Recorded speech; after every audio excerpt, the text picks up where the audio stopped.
Hello guys, तो कैसे हैं आप लोग। तो आज का हमारा जो टॉपिक होने वाला है वो होने वाला है ऑप्शन ग्रिक्स के ऊपर। काफ़ी इंपॉर्टेंट है एंड काफ़ी इजी भी है। आज तक आपको लोगों ने बहुत सारी थ्योरी पढ़ाई होगी, बट हम आप सीधे ऑप्शन चैन में प्रैक्टिकली समझाएंगे। तो चलिए वीडियो स्टार्ट करते हैं। एंड अगर चैनल पर पहली बार आए तो चैनल को सब्सक्राइब कर लीजिए, और अगर आप ऑप्शन के फील्ड में नए हो या आप बिगिनर हो या आप स्टार्ट करना चाहते हो तो आप ऑप्शन सिंप्लीफाइड कोर्स ये वाली प्लेलिस्ट को जरूर से जरूर देखिए। इसमें हमने एकदम बेसिक से आपको सब कुछ सिखाया है। ये एकदम फ्री है, टोटली फ्री है, जिसे आप चैनल पर जाकर देख सकते हैं। इसका लिंक भी डिस्क्रिप्शन में मिल जाएगा आपको। एंड और भी काफ़ी सारे मैंने प्लेलिस्ट अपलोड कर रखा है। जैसे पोजिशनल ऑप्शन सेलिंग करनी है तो ये वाली प्लेलिस्ट आप देख सकते हैं।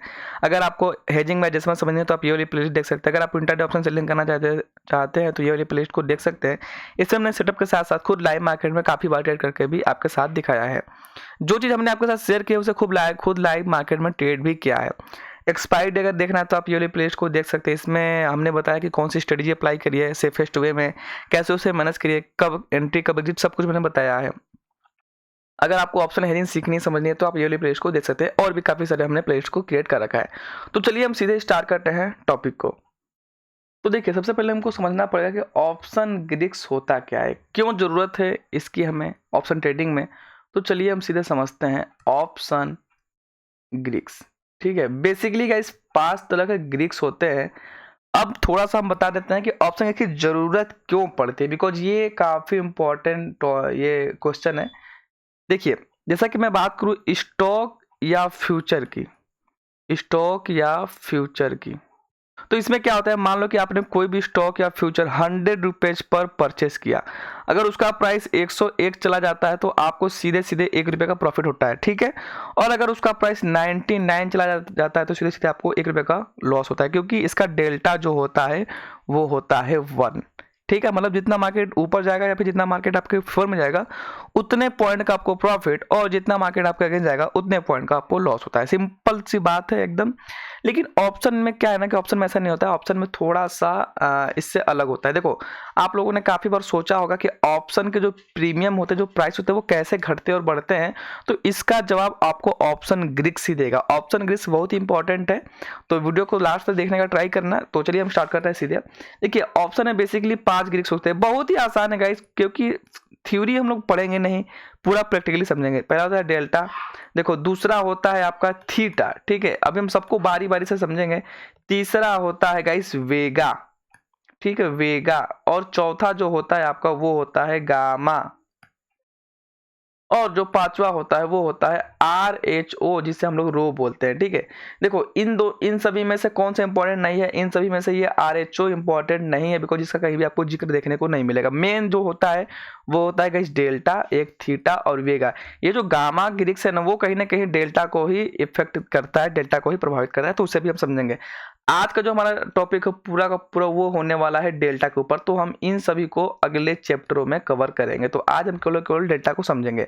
तो बेसिकली देखिए, डेल्टा हमें क्या बताता है। डेल्टा हमें ये बताता है कि मार्केट अगर ऊपर जाता है तो हमें कितना का प्रॉफिट होगा, या मार्केट अगर नीचे जाता है तो हमें कितना का नुकसान होगा या प्रॉफिट होगा। तो चलिए सीधे हम ऑप्शन चेन में समझते हैं, तो आपको ज्यादा क्लियर होगा। यहाँ से हम लोग सेंसिबल के ऑप्शन चेन को ओपन करते हैं। यहाँ से सिंपली आप सेटिंग वाले सेक्शन को खोल सकते हैं, उसके बाद आपको दिख जाएगा। ठीक है, अब देखो यहाँ पर आपको ग्रीक्स दिख रहा होगा। तो यहाँ आप देख सकते हो, यहाँ आपको ग्रीक्स का सेक्शन दिख रहा है। देखो, एक डेल्टा दिख गया आपको, एक गामा भी दिख गया, एक थीटा भी दिख गया, एक वेगा भी दिख गया। RHO का कोई इंपॉर्टेंट रोल होता नहीं है, इसलिए वो नहीं दिखता है। ठीक है, चलिए अब हम सीधे सीधे क्या करेंगे, अब हम सीधे सीधे यहाँ से डेल्टा के सेक्शन को ऑन कर देंगे। देखो गाइज, हर एक स्ट्राइक प्राइस का अलग अलग डेल्टा होता है। अब मैं आपको थोड़ा सा समझाने का ट्राई करूँ तो देख सकते हो पुट का डेल्टा और इधर है कॉल का डेल्टा। ठीक है, सिंपली आप फ्री में देख सकते हो, कोई पैसा देने की जरूरत नहीं है। देखो, हर एक स्ट्राइक प्राइस का अलग अलग डेल्टा होता है। अब देखो डेल्टा होता कितना है वो समझने की जरूरत है आपको। तो मैं से बता दूं आपको, देखो डेल्टा होता है 0.01 से लेकर के 0.99 या ऑलमोस्ट समझ सकते हो 1 के आसपास आपको देखने को मिल जाएगा। But most of the case में आपको 0.99 ही डेल्टा दिखता है। देखो, ठीक है। और जो स्टॉक या फ्यूचर का जो डेल्टा होता है वो होता है 0.1। 1 का मतलब सॉरी 1 का मतलब क्या हो गया गाइस, जितना मार्केट आपके फर्म में जाएगा उतना का प्रॉफिट, और जितना मार्केट आपके अगेंस्ट जाएगा उतना का लॉस। अब सिंपली हम समझते हैं कि डेल्टा मतलब क्या। डेल्टा मतलब क्या गाइस, जब भी हम अगर देखो डेल्टा का अगर क्वेश्चन मार्क पे आप सिलेक्ट करके टैप करोगे ना, तो ऑलरेडी आपको एक ये पॉपअप खुल जाएगा जिसमें लिखा है change in option price with 1 rupees, change in stock price if nothing else change, example delta of 1500 per lot means if you bought one lot option you gain 1500 when stock goes up by 1 rs and lose 1500 rs when stock goes down by 1 rs। ये confusing लग रहा होगा आपको, हम एकदम simple way में समझाने का ट्राई करेंगे। चलिए स्टार्ट करते हैं सीधे। देखिए अब तक को समझ में आ गया कि डेल्टा होता है। देखो जिसका जितना ज़्यादा डेल्टा होगा वो आपको उतना ही ज़्यादा प्रॉफिट या लॉस कराएगा मार्केट के मूवमेंट से। अब सिंपली हम समझते हैं एकदम बिना चीज़ों को कॉम्प्लिकेट किए हुए। ये समझ लीजिए आपका है करंट मार्केट प्राइस, ठीक है। अब मार्केट मान लो सिंपली एक पॉइंट ऊपर चला गया, ये चला गया 15,710, 709 से 710, एक पॉइंट ऊपर गया। तो आपको पता है ना कि सारे कॉल के प्राइस बढ़ेंगे, लेकिन कितना बढ़ेगा ये समझो। देखो मान लो कि आपने इसे ही बाई कर रखा था, इसे आपने क्या कर रखा था, बाई कर रखा था। सिंपली 30 रुपये 50 पैसा का LTP है, या मतलब प्राइस है, और यहाँ पर देख सकते हो कि 0.28 इसका डेल्टा है। मतलब अगर एक पॉइंट ऊपर गया ना निफ्टी, तो इसमें आपको 28 पैसे का प्रॉफिट होगा, प्लस 28 कर सकते हो आप, तो हो जाएगा 30 पॉइंट आपका 78 रुपीज, ठीक है। क्यों? क्योंकि ये 28 पैसे बढ़ा, बिकॉज इसका डेल्टा 0.28 है। हम ये मान कर चल रहे हैं कि बाकी सारे गेस कांस्टेंट है, बाकी मार्केट में कुछ भी परिवर्तन नहीं होता है, केवल और केवल डेल्टा को लेकर चल रहे हैं, ठीक है। तो देखो 30 रुपये 50 पैसे से 30 रुपये 78 पैसे होगा, बिकॉज 28 पैसे बढ़ेगा इसका प्रीमियम। क्यों? क्योंकि ये एक पॉइंट ऊपर गया है, ठीक है। अब जिसका अगर मान लो कि यही एक पॉइंट अगर नीचे चला गया होता, तो ये 30 रुपये 50 पैसे में से 28 पैसे आपका घट गया होता, ठीक है। अब मान लो कि सिंपली आपने अगर इसे बाई कर रखा होता, चलो इसे अगर बाई कर रखा होता, तो क्या होता है, इसका प्राइस देखो 215 रुपये है ना, लेकिन इसका डेल्टा देखो काफ़ी ज़्यादा है, 0.85 है। तो क्या होता है, इसमें से अगर मार्केट एक पॉइंट ऊपर चला गया तो 0.85 पैसा इसका प्रीमियम बढ़ जाता, तो ये कितना हो जाता, 215.85, ठीक है। अगर वहीं एक पॉइंट अगर मार्केट नीचे चला गया होता, तो इसमें से ये जो 215 रुपये है ना, इसमें से 85 पैसे का प्रीमियम कम हो जाता। अब सिंपली अगर मार्केट ऊपर जाता है तो जाहिर सी बात है कि पुट के प्रीमियम भी घटते हैं। अब मान लो कि इसे आपने सेल कर रखा था, चलो एक पॉइंट मार्केट ऊपर गया, इसे आपने सेल कर रखा था, ठीक है। ये जो 34 रुपये 29 पैसा का है ना, ये घटेगा। क्यों? क्योंकि मार्केट ऊपर गया, ऊपर जाता है तो पुट के प्रीमियम घटते हैं, लेकिन कितना घटेगा गाइस, ये आप देख सकते हो यहाँ पर 0.29 है ना, तो इसमें से माइनस कर दो 0.29 पैसा, मतलब कितना बचेगा, ये 34 रुपये 29 पैसे से केवल और केवल 34 रुपये का ही बचेगा। और सेम अगर 1 रुपये मार्केट नीचे से चला गया होता तो पुट के प्राइस बढ़ते ना, तो कितना बढ़ता, ये इसमें 29 पैसे प्लस हो जाता, ठीक है। जो घटाए हम लोग वो प्लस का हो जाता। अब मान लो कि हम लेके चलते हैं कि 100 पॉइंट, बिकॉज एक पॉइंट पे आपको कंफ्यूजन हो जा रहा होगा, तो मैं लेके चलता हूँ सीधे 100 पॉइंट पे, बिकॉज आपको कैलकुलेशन में अच्छे समझ में आए। तो मान लो कि मार्केट 100 पॉइंट ऊपर चला गया, तो ये चला गया 15,809, ठीक है। तो अब सपोज के लिए 100 पॉइंट मार्केट ऊपर गया, तो जाहिर सी बात है कि सारे जितने भी ये कॉल के प्रीमियम है ना, सब के सब प्रीमियम बढ़ेंगे। देखो मार्केट तो 100 पॉइंट ही ऊपर गया, लेकिन हर एक स्ट्राइक प्राइस का ना अलग अलग वैल्यू बढ़ेगा, बिकॉज क्यों, जिसका जितना ज़्यादा डेल्टा होता है ना, वो उतना ही ज़्यादा मार्केट के मूवमेंट से उसका प्राइस घटेगा या बढ़ेगा। अब सपोज कर लो, मान लो कि आपने इसे बाय कर रखा, चलो 16,000 को बाई कर रखा, मार्केट तो 100 पॉइंट ही ऊपर गया ना, इसका प्रीमियम कितना है, 4 रुपये 65 पैसे, इसका डेल्टा कितना है 0.06। ये कितना बढ़ेगा गाइस, ये बढ़ेगा केवल और केवल 6 रुपये, ठीक है। ये बढ़ जाएगा आपका केवल और केवल 6 रुपये। तो ये कितना हो जाएगा, इसका प्राइस 10 रुपये 65 पैसे। तो ओवरऑल आपको प्रॉफिट कितना हुआ, ये 4 रुपये का आपने बाई किया और 10 रुपये हो गया, ओवरऑल आपको 6 रुपये का ही ना प्रॉफिट होगा गाइज। तो देखो 6 पॉइंट का प्रॉफिट होगा, देखो रुपए में करना है तो आप क्वांटिटी से मल्टीप्लाई कर लोगे, बिकॉज क्यों, क्योंकि एक लोड में 75 क्वांटिटी होती है, तो 75 से कर लोगे इनटू, तो आपको रुपीज में मिल जाएगा, ठीक है। आपको 6 रुपये का प्रॉफिट हो, समझ लो 6 पॉइंट भी समझ सकते हो या फिर रुपीज को समझ सकते हो, कोई दिक्कत नहीं है। बिकॉज क्वांटिटी में जब मल्टीप्लाई करोगे, क्योंकि आप ऑप्शन में लॉट में काम करते हो, तो अपने लॉट साइज से इंटू कर लेना आप, ठीक है। तो ये देखो क्यों आपको 6 रुपये का प्रॉफिट हुआ, 6 पॉइंट का प्रॉफिट हुआ, बिकॉज इसका डेल्टा 0.06 है। तो अगर मार्केट 100 पॉइंट ऊपर जाएगा तो ये कितना बढ़ेगा, इसका प्रीमियम 6 रुपये बढ़ जाएगा। अब वही सपोज कर लो कि आप इसे बाई नहीं करके इसे बाई किए होते, मार्केट तो 100 पॉइंट ही ना ऊपर गई, ये समझो 15,800 को बाई कर लिया आपने, इसका प्रीमियम था 30 रुपये 50 पैसे। चलो ठीक है, इसका डेल्टा देख सकते हो 0.28 है, तो ये कितना बढ़ेगा, ये बढ़ जाएगा आपका 28 रुपये। तो ये किसका, इसका प्रीमियम कितना हो जाएगा 58.5। इसमें वो कितना का प्रॉफिट हुआ, इसमें आपको देखो 30 का आपने बाई किया और ये हो गया 58 का, तो मतलब कितना का प्रॉफिट हुआ, 28 का प्रॉफिट हुआ ना। क्यों हुआ, क्योंकि इसका डेल्टा 0.28 था। ठीक है, अब वही मान लो कि अगर आपने इसे बाई कर रखा होता, चलो इससे अगर आपने बाई कर रखा होता 15,400 का, ठीक है, तो इसका डेल्टा और भी ज्यादा हाई, इसका डेल्टा कितना है 0.93 है, तो इसमें से कितना बढ़ जाएगा, ये 0.93 बढ़ जाएगा। ठीक है, अब कितना हो जाएगा, अब आप जोड़ सकते हो 0.3 का 3 हो जाएगा यहाँ पे, और यहाँ पर हो जाएगा 9, यहाँ पर हो जाएगा 9 और 399। ठीक है, इसका प्राइस 399 हो जाता।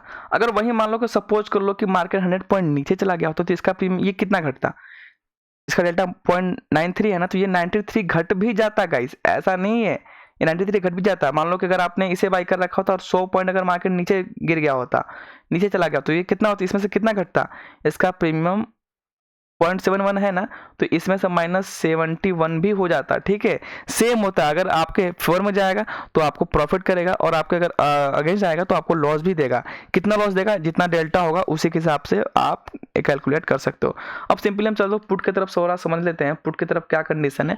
देखो अब मान के चल रहे हैं कि हम मार्केट नीचे गिर गया, मार्केट 100 पॉइंट मान लो कि नीचे गिर गया, ये हो गया 15,609 पे आ गया। ठीक है, 100 पॉइंट नीचे चला गया।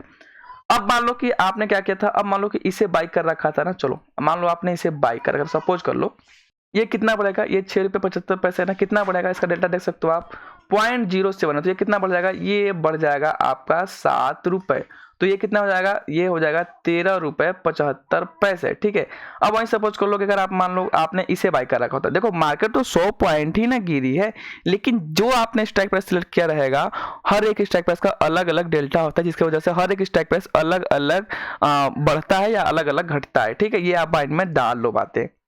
अब मान लो कि 15,600 का आपने बाई कर रखा था, मान लीजिए कि हमने 15,600 का पुट बाई किया था। ठीक है, इसका प्राइस कितना चल रहा था 34 रुपये 29 पैसे। ठीक है, अब ये कितना बढ़ेगा, कितना प्रॉफिट देगा आपको अगर मार्केट 100 पॉइंट नीचे गिरेगा, तो देखो इसका डेल्टा कितना है 0.29 है ना, तो इसका प्राइस 29 रुपये बढ़ जाएगा गाइस। ठीक है, ये हो जाएगा आपका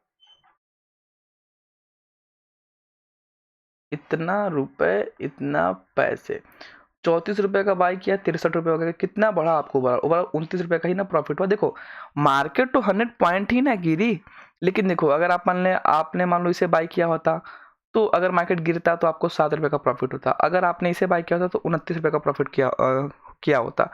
तो ये आपके स्ट्राइक प्राइस के ऊपर होता है। देखो जिसका डेल्टा जितना ज़्यादा हाई होगा ना, वो मार्केट के मूवमेंट से उतना ही ज़्यादा बढ़ेगा या घटेगा। मतलब ये देखो, ये अगर 29 इसका 0.29 डेल्टा है ना, तो ये अगर 100 पॉइंट मार्केट गिरा तो ये 29 रुपये बढ़ेगा, लेकिन अगर मार्केट 100 पॉइंट ऊपर चला गया होता ना, तो ये 29 रुपये कम भी हो जाता, 29 रुपये का लॉस भी हो जाता आपको। अब मान लो कि आपने इसे कर रखा होता, तो ये मान लो कि इसमें 100 पॉइंट गिरा ना, तो ये 7 रुपये बढ़ा। ठीक है, और मान लो कि अगर सपोज कर लो कि आपने सिंपली इसे, चलो इसे बाई कर रखा था, ये कितना बढ़ता, ये 81 रुपये बढ़ता, बिकॉज इसका डेल्टा 0.81 है, ये 81 पॉइंट बढ़ता कब, जब मार्केट 100 पॉइंट नीचे आता। लेकिन यही अगर मैं बात करूँ ना, अगर मार्केट आपके अगेंस्ट 100 पॉइंट जाता ना, तो ये 81 रुपये इसमें से घट भी जाता। ठीक है, इतना समझ लो कि जिसका जितना ज़्यादा डेल्टा होगा वो उतना ही ज़्यादा सेंसिटिव होगा। अब थोड़ा सा हम समझ लेते हैं डेल्टा के बारे में। देखिए अगर आपको ये वीडियो कॉम्प्लिकेट लगेगा तो एक बार फिर से देख लीजिएगा, बिकॉज हम प्रैक्टिकली कैलकुलेशन के साथ आपके साथ बता रहे हैं। तो अगर आप यहाँ तक वीडियो को देखते आए हुए हैं तो वीडियो को लाइक कर दीजिए एंड साथ ही साथ शेयर कर दीजिए अपने फ्रेंड के साथ, ताकि उन्हें भी प्रॉपर नॉलेज मिल सके। देखिए डेल्टा जो होता है, देखो ये है एटीएम, जैसा कि आप सभी लोग जानते हैं एट द मनी का डेल्टा है ना, एटीएम है ना। देखो अब सिंपली समझो, जो भी एटीएम का डेल्टा होता है ना, वो नियर अबाउट 0.5 के आसपास का ही होता है। जैसा कि आप देख सकते हो कि दोनों के दोनों नियर अबाउट 0.5 के आसपास है। और जो ओटीएम का डेल्टा होता है ना, वो कम होता है, और जो इन द मनी का डेल्टा होता है वो ज़्यादा होता है। अब देखो जैसे जैसे आप ओटीएम से इन द मनी की ओर आते जाओगे ना, वैसे वैसे डेल्टा बढ़ता जाएगा। जैसा कि आप देख सकते हो यहाँ पर डेल्टा 0.03 है, यहाँ पर डेल्टा 0.21 है, यहाँ पर डेल्टा 0.96 है, और भी अंदर जाओगे तो 0.99 तक को डेल्टा देखने को मिल जाएगा। सेम कॉल के भी तरफ से होता है। अब जैसे जैसे आप ओटीएम से इन द मनी की ओर जाओगे ना, वैसे वैसे डेल्टा बढ़ता जाएगा। जैसे कि आप देख सकते हो यहाँ पर डेल्टा है 0.04, एटीएम का डेल्टा है 0.57 और in the money, deep in the money का डेल्टा है 0.97। ठीक है। और अगर वही मैं बात करूँ गाइस एक्सपायरी वाइज, अगर मैं एक्सपायरी को बदल देता हूँ, चलो मैं अगर एक्सपायरी को बदल देता हूँ, तो आप देख सकते हो कि मान लो कि देखो 15,300 का डेल्टा है ना, इसका डेल्टा कितना है 0.03। अब मान लो कि मैं इससे नेक्स्ट एक्सपायरी का करता हूँ, तो ये देख सकते हो 15,300 का डेल्टा कितना है 0.09। मतलब अगर आप, और मैं आगे जाता हूँ, डेल्टा देख सकते हो 0.1 पर। मतलब अगर जितने दूर आप दूर के एक्सपायरी को सिलेक्ट करोगे ना, उसका आपको ओटीएम का भी डेल्टा नियर एक्सपायरी के डेल्टा से हाई मिलेगा। बट एटीएम का डेल्टा अप्रोक्स 0.5 के आसपास का ही होता है। जैसा कि आप देख सकते हो यहाँ पर भी 0.5 का डेल्टा दिख रहा होगा आपको, एंड साथ ही साथ इधर के आसपास का भी 0.5 का डेल्टा आपको दिख रहा होगा, चाहे आप नियर एक्सपायरी को लो चाहे फार एक्सपायरी को लो। यहाँ पे देख सकते हो 0.53, यहाँ पे देख सकते हो 0.47। मतलब एटीएम का डेल्टा अप्रोक्स 0.5 के नियर अबाउट ही रहता है। लेकिन अगर आप दूर के एक्सपायरी को सिलेक्ट करते हो तो ओटीएम का डेल्टा आपको ज़्यादा देखने को मिल सकता है पास की एक्सपायरी से। तो वीडियो कैसा लगा जरूर बताइएगा। एंड अभी हम और भी वीडियो अपलोड करेंगे जब हम ग्रिस का चैप्टर कंप्लीट कर लेंगे, तो उसके बाद हम समझेंगे कि कैसे आपको प्रॉपर स्ट्राइक प्राइस सिलेक्ट करना है, कैसे आपको प्रॉपर स्ट्राइक प्राइस सिलेक्ट करना है ताकि प्रॉफिट सही से हो और लॉस अगर होना भी होगा तो काफ़ी कम से कम हो। तो चलिए अब नेक्स्ट में समझेंगे हम लोग थीटा, फिर समझेंगे वेगा, उसके बाद समझते हैं। और तो मिलते हैं फिर नेक्स्ट वीडियो में, तब तक के लिए बाय।